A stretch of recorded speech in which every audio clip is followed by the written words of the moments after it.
네, 안녕하세요, 여러분. 오늘은 캐나다 외곽 지역의 생활에 대해서 한번 얘기를 해보고자 하는데요.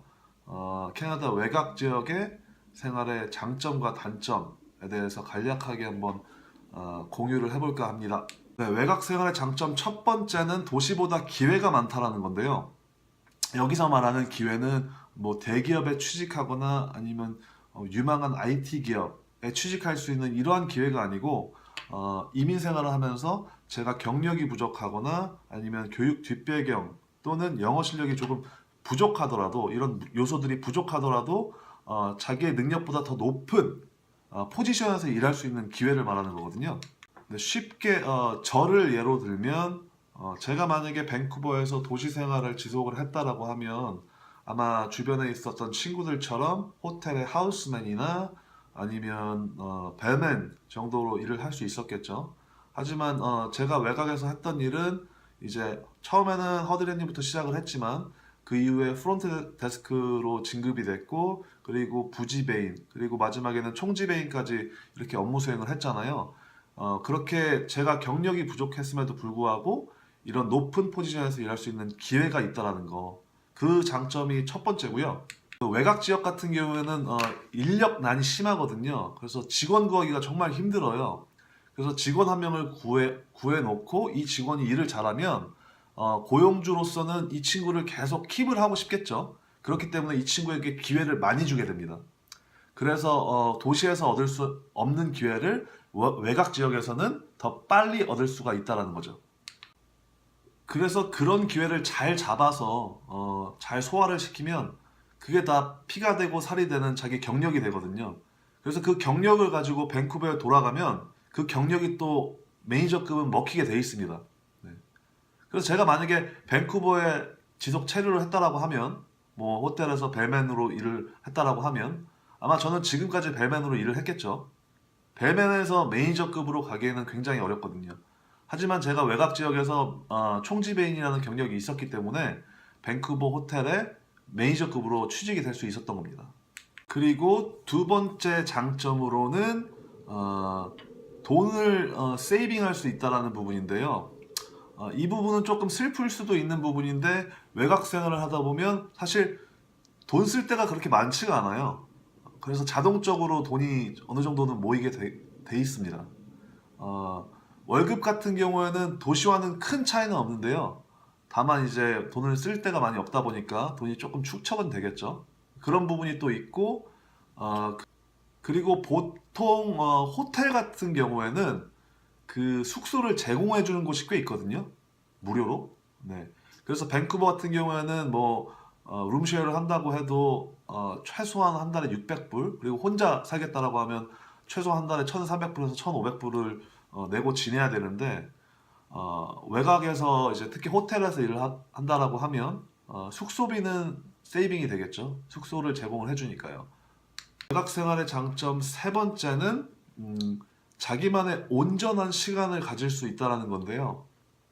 인생을 살면서 자기만의 시간을 온전히 자기만의 시간을 갖기는 굉장히 어렵잖아요.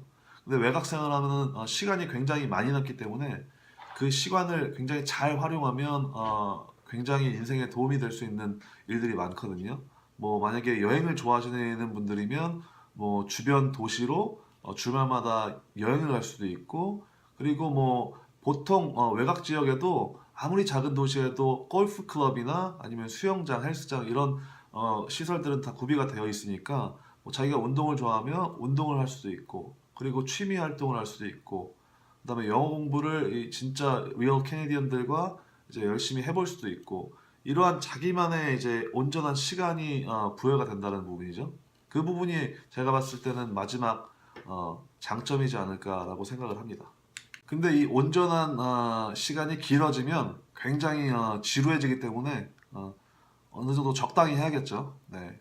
근데 활용도에 따라 틀리겠지만 저는 장점이었다라고 생각을 합니다.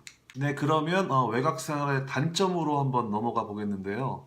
외곽 생활의 단점 첫 번째는 여러분들도 아시겠지만 외로움입니다. 외로움. 네. 네, 제가 있었던 외곽 지역 같은 경우에는 한국 분들이 몇 분은 계셨는데 이 커뮤니티가 이루어질 정도로 크지가 않았거든요. 그래서 가끔씩 그분들을 만나서 뭐 이야기를 하곤 했지만 속 깊은 대화는 하지 못했고요.